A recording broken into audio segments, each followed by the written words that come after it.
Today, the Supreme Court strikes down a Louisiana abortion restriction law, and protesters break into a St. Louis gated community and pandemonium erupts. We've got a lot coming up, and it starts right now.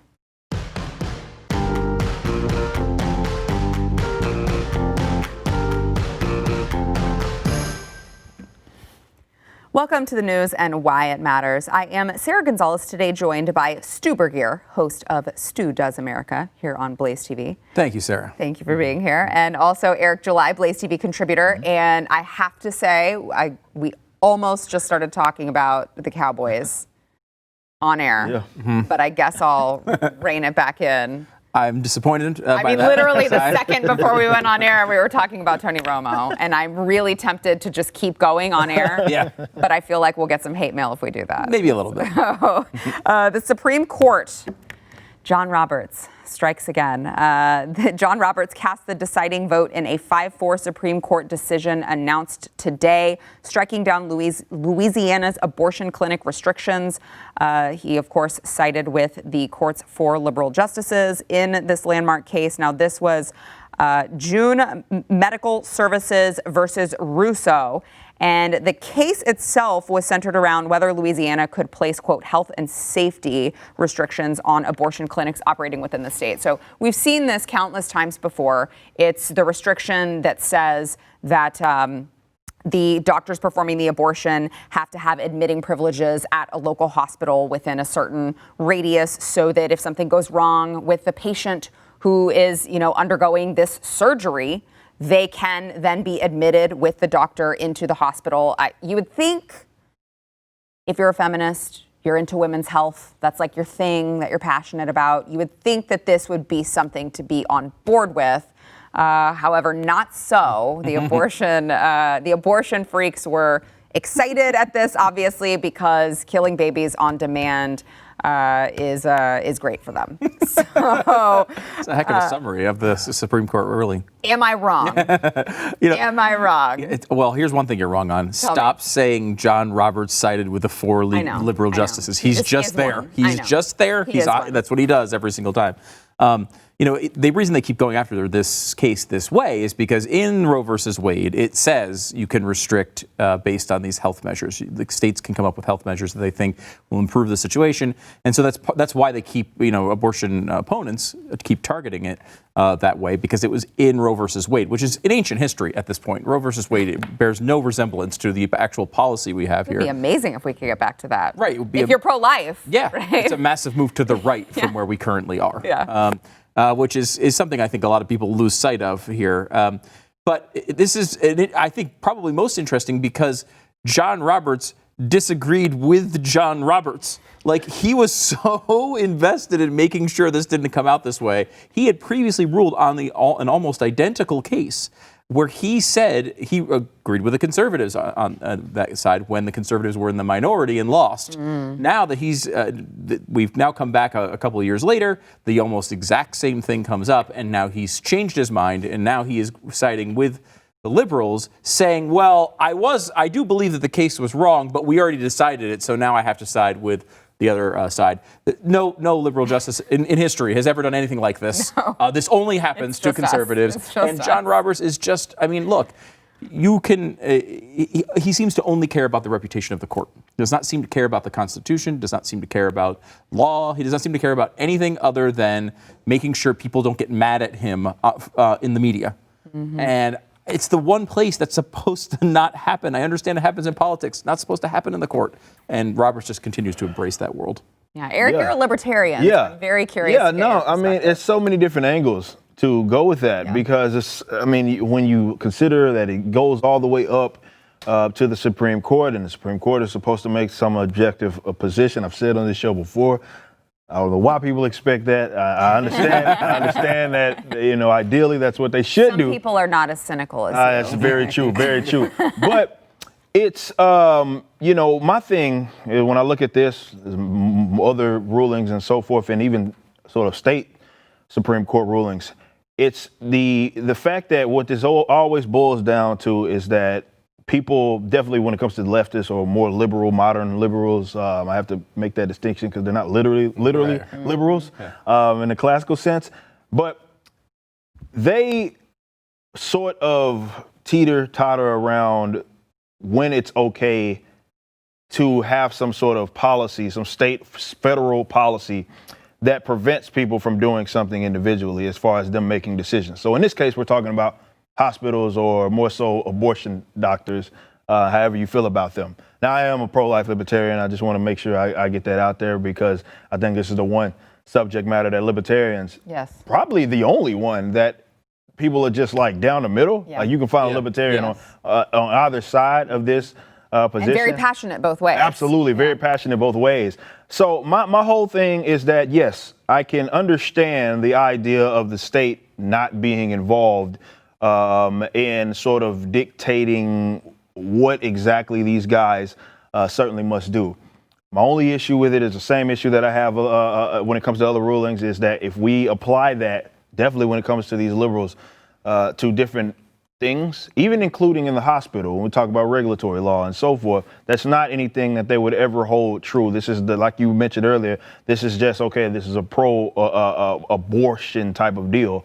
So they see it as that, and that's the only reason why they would ever rule against this, say, a restriction that the state has put on them or another government has put. Any other field, it's like, well, no, we need to do that. This is about safety, and I would argue, like you mentioned, it's kind of inconsistent when you look at the fact, okay, well, you think this is a good thing, people being able to, sort of go into, if something goes wrong, that you think that want to protect women, if that's their argument, but. It's not their argument. It's just a pro-abortion argument. So anything that gets in the way of that is more so where they're coming from. It being about consistency, even from the Supreme Court level, as far as how they analyze it, that's not anything that's really important to them. It's more so about this topic matter. And does this get in the way? Does it make it more difficult for people to potentially have abortions? If this is, the answer is yes, then they want to sort of get rid of it, or they don't like it, or something of that nature. You can apply that to a multitude of other different subjects, and they'll go the complete opposite way. They'll disagree with themselves on that. So you got to go subject to subject, and unfortunately, this is what we're dealing with. I just wish I could get them to be consistent on this. If I even conceded that, okay, yeah, that's good. Okay, but let's apply it to this, and this. Right. What about that? And they generally would never do that. So let's be very clear. This is more so goes to the fact that this is a pro-abortion deal. So they take the pro-abortion position, and that's why. They don't care about what previous laws say or anything of that nature. I'm talking specifically to the guys that are like, rah, rah, rah, this is fantastic women's rights, yada, yada. Yeah, if we can get more killing babies on demand, it's always a good thing, no matter whether we leave the woman, possibly like in an unsafe situation. She could be more prone to, bleed out or whatever the case may be, no help because the doctor doesn't have admitting privileges. That's totally fine because we get more killing babies on demand.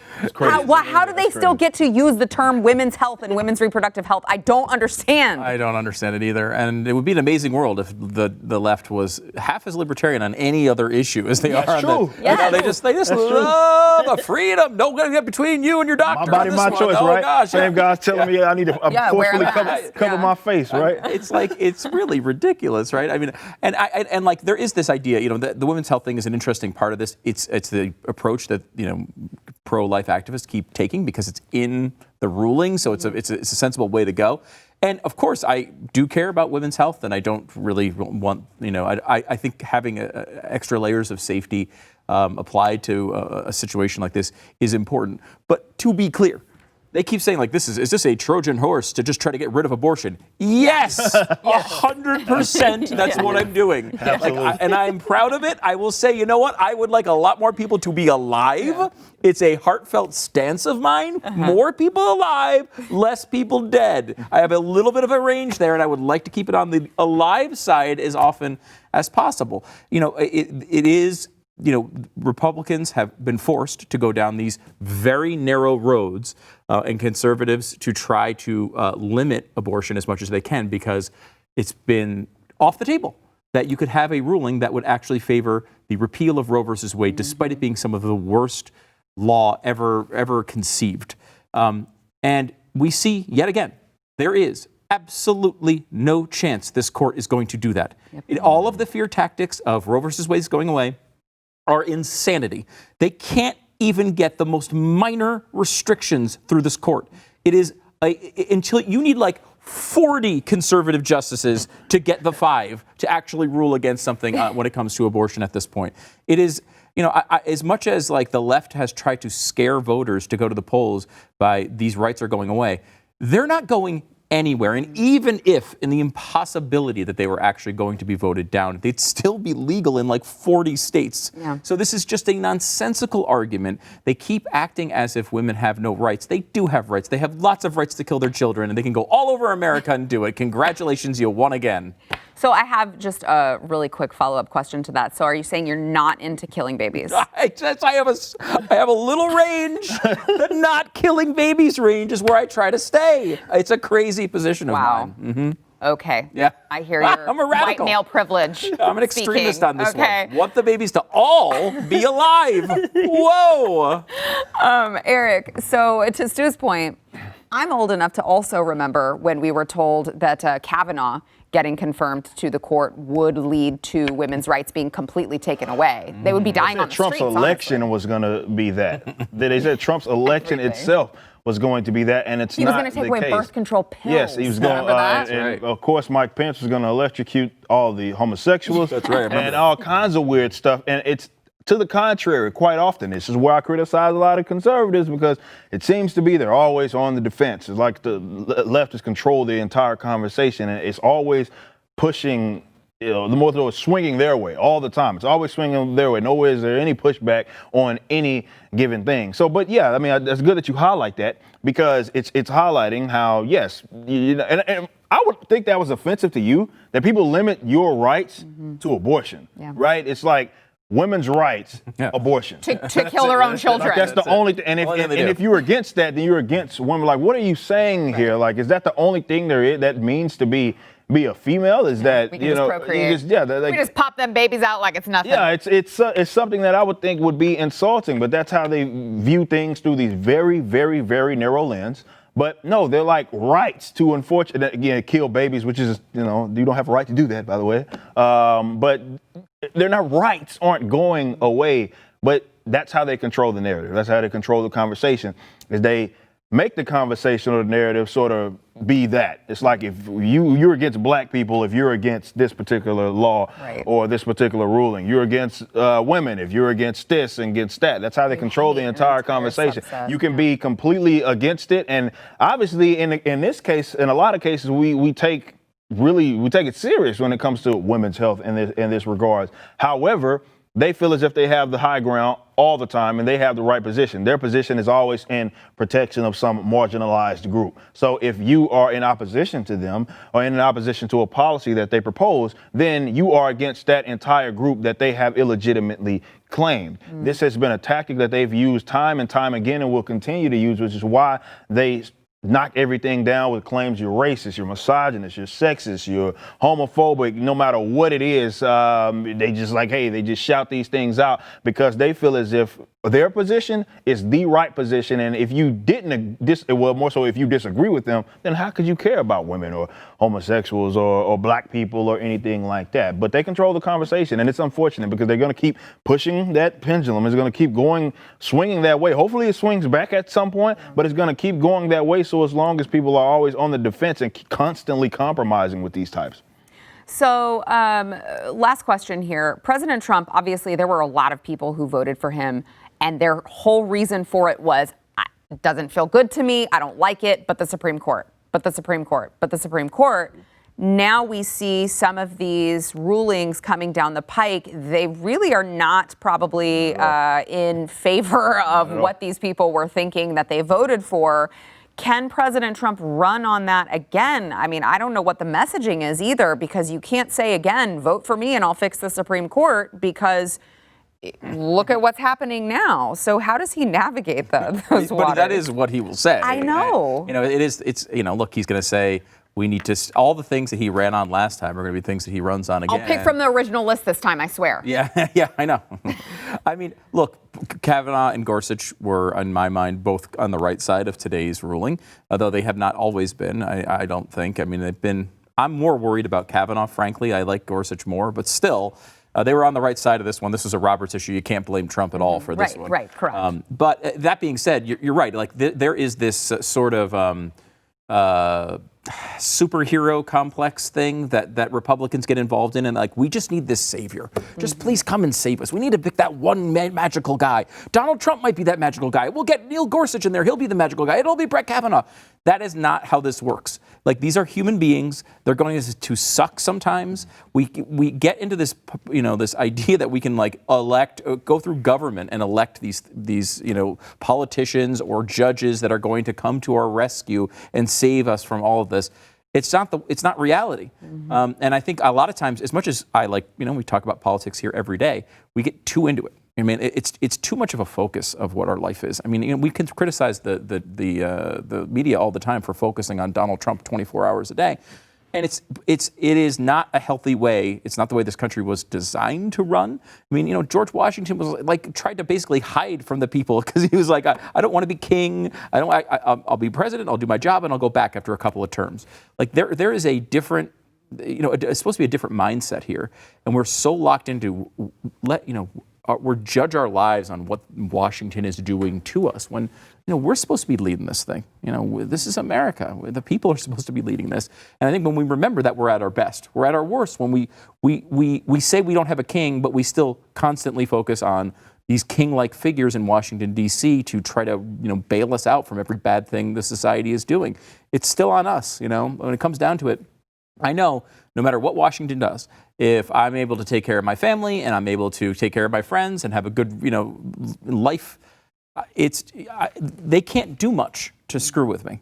And if we can kind of limit their power and limit our focus on what they're doing, it's better for all of us. Limit their power. That's so funny. We've got a lot more coming up, including what happened when protesters broke into a St. Louis gated community. First, we want to thank our sponsor, Home Title Lock. So working from home is now driving up the worst type of cybercrime, which is home title theft. You're literally doing everything from home, probably from your couch, too, that probably has this big indentation where your butt sits every single day because you're not going to work. So while we're doing all of that, cyber criminals are targeting our houses, and they want the money they can get by taking out loans against your home. This is called home title theft. The FBI is warning homeowners this is one of the fastest growing crimes right now in the country. And by the way, in case you're not scared enough, you're not taking this seriously enough, all of these things can happen because your home's title is stored online, where thieves can go and grab it and forge your signature, and then they have access. They can take out loans on your home and leave you in debt. And you're not protected by any bank, insurance program, identity theft program. Those things don't protect you. You probably think that you're protected if you have something like that. You're not, but Home Title Lock will protect you. They put a virtual barrier around your home's title. Protect your home. Go to HometitleLock.com. Register your address to see if you have already been a victim. You're not going to know until it's too late. And people show up at your door and they're ready to move into your house. Don't wait that long. All you have to do is go to HometitleLock.com. Use promo code Y, that's WHY, for 30 free days of protection to help you through the crisis. That is code Y at HometitleLock.com. HometitleLock.com. Two St. Louis attorneys went viral late last night after videos and photos circulated on social media showing them pointing firearms at Black Lives Matter's protesters. Now, the protesters, this was conveniently left out of all of the mainstream media articles. I saw a lot of white St. Louis residents point their guns at protesters. And I was like, well, that's kind of rude. And the more you read into it, you're like, oh, there was a little bit more to the story. So before we get into that, let's go ahead and watch the scene of these St. Louis homeowners defending their property with their firearms while the protesters pass by. Watch.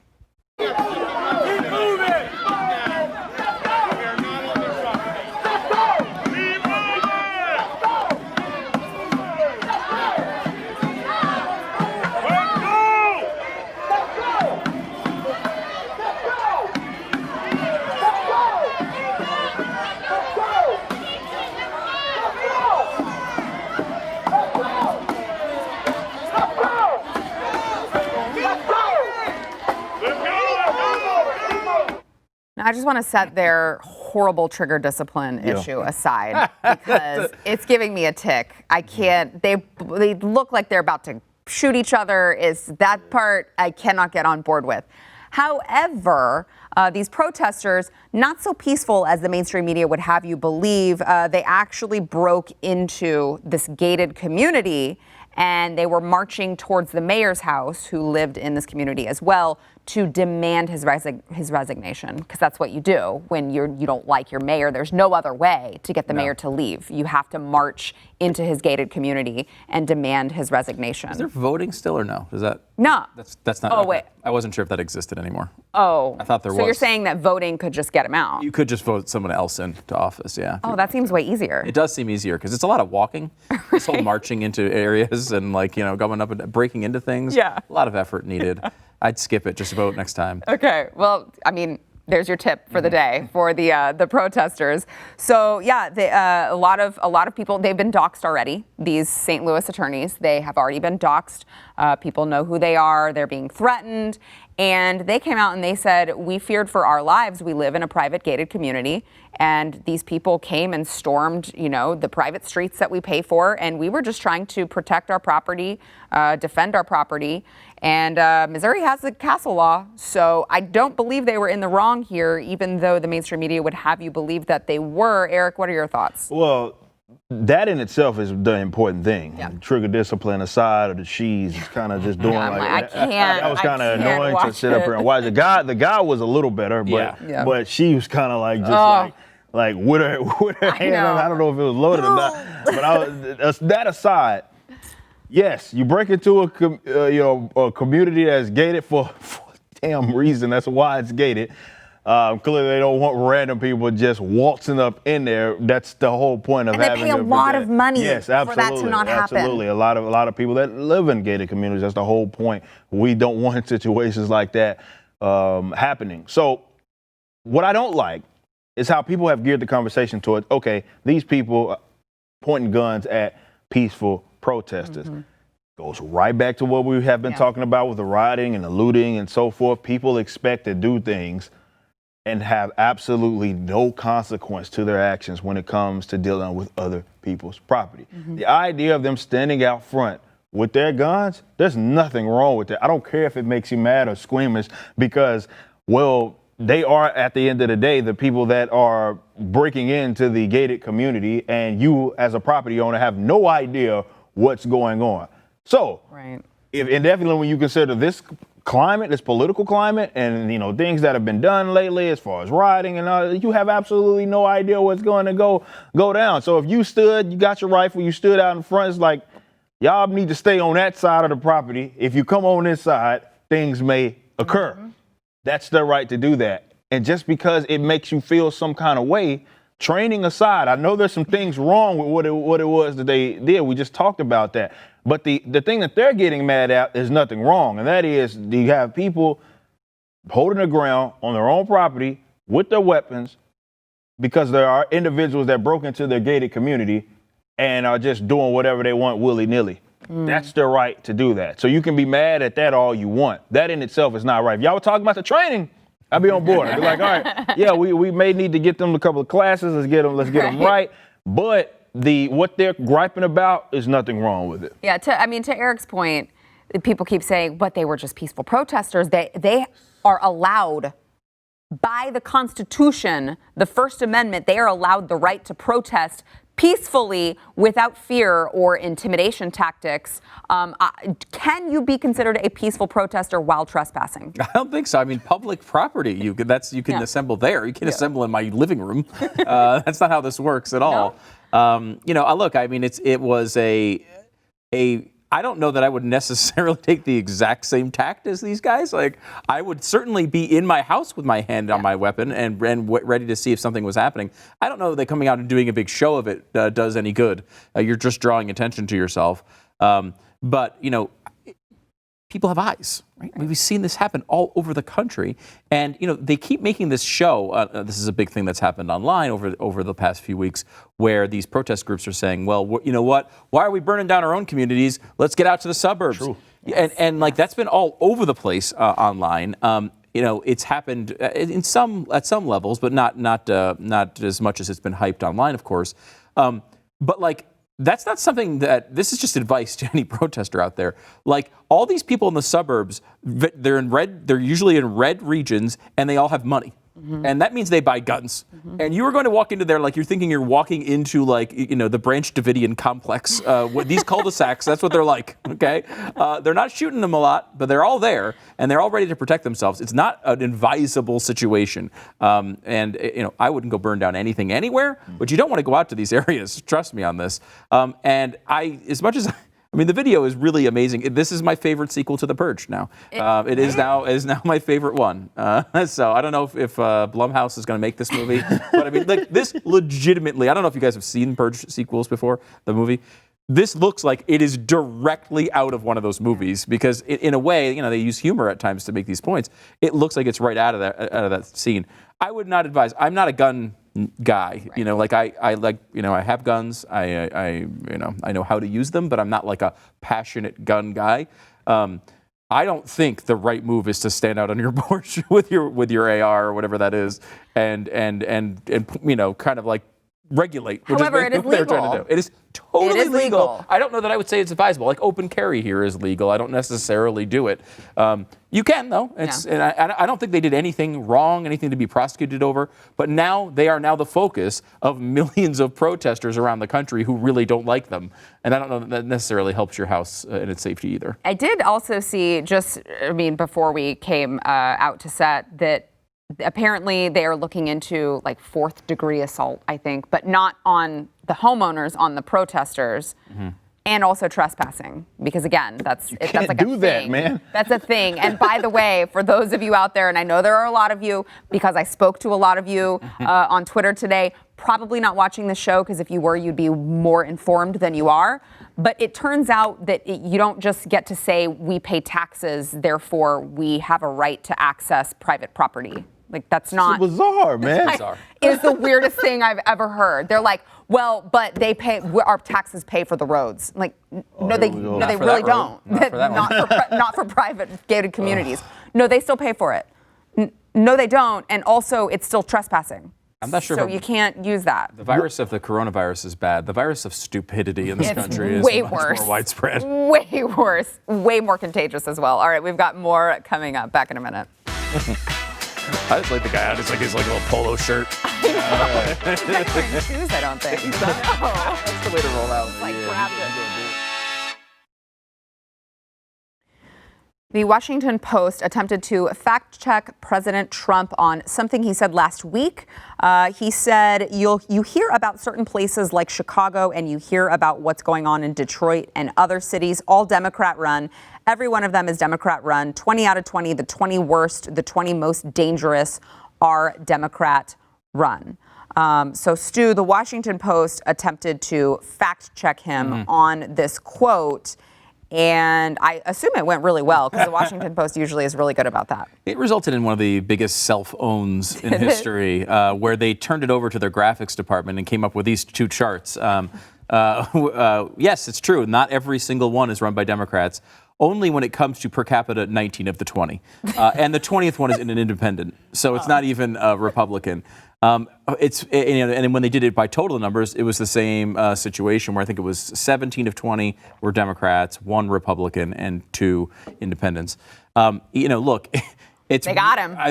Oh man, why? They got him. Like, it's one of those things. Like, I feel like you have this idea. You're like, you know what? He keeps saying that, and I bet he's not true. I'm going to look into it. And then you write the whole story, and you realize, and you're like, I should just delete this post. It didn't work out. Sometimes it doesn't work out, right? Like, you think you're going to get their big point against Donald Trump, and sometimes he's just right. And this time he was just right. Look, it's partially because Democrats are in cities, and they vote Democrat, and so most of these big cities are like this. It's not all of them. We go through this tonight, actually. I kept trying to come up with a title. I was going to use Stu does like Democratic mayors, but I feel like really weird about saying that about myself. Stu does liberal mayors. Good luck, liberal mayors. So we're going into this tonight, and we have breaking all the details out in it. What you realize, of course, is there's a lot to go on in the media, right? Mm-hmm. You can criticize the Washington Post for doing a really bad job. And Philip Bump, who wrote this, is not even the worst guy by any means at the Washington Post. I mean, yeah, but that's a pretty low bar. Exactly. This is a really bad job. They can't just bring themselves to say, look, and this one, he's right. You know what? I mean, he's completely right. Now, there are reasons for that. You can say, well, most big cities are run by Democrats, so they're going to have the majority. It is almost exclusively Democrat. And the important thing is this has been exclusively Democrat for a very long time. It's not just like they happen to run them right now because we're in a blue-leaning sort of period. This has been a half century of trying the same damn thing, and it never works. Mm-hmm. At some point, you have to change tactics, even if it's one that you're maybe not comfortable with. Maybe you don't like all the policies of the Republicans. At least it's something else other than what you're doing, because what you're doing in these cities is not working. This is a disaster, and they continue to fund the same policies with the same politicians over and over and over again. I mean, they're still talking about things like rent control. Has there been anything that has been more scientifically proven to be a disaster than rent control? And they are still trying it in these cities. It is, you try a half century of the same thing and you get no results. It's time to try something else. It's the literal definition of insanity at this point, and it continues. Eric? Yeah, he's right. I mean, that's the reality. I've been pointing this out. I thought it was always some sort of voodoo Jedi mind tricks that these cities have been ran to the ground by these Democrats, yet for whatever reason, when we get an instance where the police, and basically an exclusively Democratic town or city, we had some police brutality, somehow they ended up blaming the Republicans. It's fascinating, even though there are no Republicans that run their cities. We just dealt with this out of not just before the George Floyd, when the whole Freddie Gray thing popped off. And we had Baltimore, Democrat city council, Democratic mayor, all of these, it's just top to bottom, Democrat. And they somehow have gotten away with blaming the opposing party. It doesn't make any sense. But you're right, there has to be some sort of change, and people have to absolutely acknowledge that if there is to be some sort of change, that there is a problem here. The people that you think are going to help you and save your cities and make it more safe for the people that live in it are not doing a good job. And like you've mentioned, it's not something that started yesterday. These people have been running these cities into the ground for 50 years, man. And you have to acknowledge that if there is to ever be a solution to the problem that exists in some of these cities, that people like myself, I'm from Oak Cliff, you know what I mean? Like, I'm from these same areas that a lot of these guys are. We have all these Democratic representatives, and nothing salvages these situations. So we have to acknowledge that the people that vote for this party time and time again have to acknowledge that if there is to ever be a solution. Otherwise, the can will keep getting kicked down the road. There'll be this issue. You have some Democratic savior coming. I'm going to save everybody. Just vote me in. Repeat every 2 and every 4 years. But I do want these areas to see some sort of progress. It's just not going to be there. It goes both ways, though. It's not just in the fact that they're voting for this particular party. It also goes to the fact that they expect them to move their world for them. And that, to me, is a very dangerous position to adopt when it comes to expecting any politician or any government official to assist you in that manner. A lot of it's cultural, and it's really not going to be resolved until the people within it acknowledge the fact that they have a lot more power than what they actually understand. But sitting here constantly voting in people and expecting them to move your world is disastrous, no matter what way you put it. So before we have to take a break, Stu, I read this portion of Philip Bump's commentary. It was a tough one to get there, I admit. Yeah, and I'm having a lot of trouble making sense of it. So he said when he's talking about these details that show that the president is so wrong, or not really wrong, but Trump would no doubt shrug at that detail, decrying as fake news the revelation that his assertion was only slightly wrong. And in fairness, it actually doesn't matter that 4 of the 32 cities listed above have non-Democratic mayors, because it doesn't really matter that the other mayors are Democrats. How does that not matter? He was very drunk when he wrote this. I'm just going to lay it out there. Yeah, it is. Why write the piece, A? Yes. B, how does that not matter? Right, I think they're not the ones running the cities? Yeah, I don't. Yeah, what? When you really read it, he seems to be making the case basically that, like, everybody in these big cities is a Democrat. So it's the correlation causation argument. Basically, he's trying to separate, though he could not state it that clearly for some reason. It's just not a good argument, And it's like if it would be one thing if you had a short term on this, but it's a long term. Right. And we went back to tonight on the show. I go back and I revisit a stat that I put together back in 2005, 2006 for Glenn's first big bestseller, an inconvenient book. And in there it wasn't on crime rates, it was on poverty rates. And we went through and I had to dig through all of these, the history of all these mayors and come up with, were Republicans responsible for this? Who's doing this? We went through, I think it was the top 10 or 11 cities for poverty rate and found since 1965 to 2005, 40 years, Republicans only ran those cities 8% of the time. 8%. And it was almost all I think one or two cities that had a couple, longer term Republican mayors. So I went back and decided to update the stat for tonight. I won't give you the full thing, but I will tell you it did not get better since 2005. It's incredible that this happens. And, Trump got beat up when he said that essentially the point of, guys, maybe you should try something else. It's a completely legitimate argument. Mm-hmm. At some point, it's like, hey, Sideshow Bob, stop walking around where all the rakes are, right? The rakes, you keep stepping on the bottom, they keep hitting you in the middle of the face, and then you turn around and another one hits you in the face. Stop doing it. Walk another direction. Yeah. At some point, we have to learn that, look, we got to try something else because what we're doing now is not working. Yeah. All right. Don't miss that episode tonight on Stu Does America. If you're not watching it on BlazeTV, make sure that you subscribe to it on YouTube. Stu Does America. I don't think there's that many Stus on YouTube. So just search for YouTube for Stu. I'm the first one that pops up, actually. Wow. Yeah, just type in SEO, baby. There you go. Back in a minute. You know the SEO game. One day I was just screwing around. All right. So, guys, correct me if I'm wrong.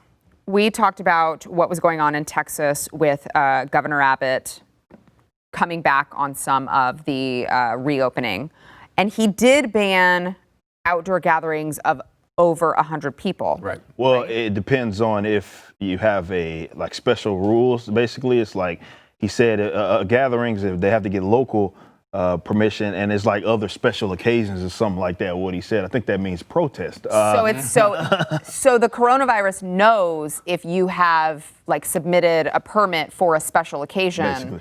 And it doesn't come to your special occasion. Yeah, that's how it works. Like the magic Walmart doors. Doctor Strange, he kind of puts some sort of spell on it, and when you walk in, you're just immune to the even though it's virus. the only entrance and exit. Yeah, everyone's. it's the same kind of whatever material that Doctor Strange used. That's what he puts on the permit thing. So when you enter that zone, everybody's taking care. It's amazing. Yeah. It's amazing because we just rolled back these new reopening guidelines that they had allowed us to have here in Texas, and here in Dallas, in Chicago, in New York City, there's a picture of it here if you guys are watching on television. Sorry, it's a little video. So that's just one city, the Pride Parade taking place. This is in Chicago.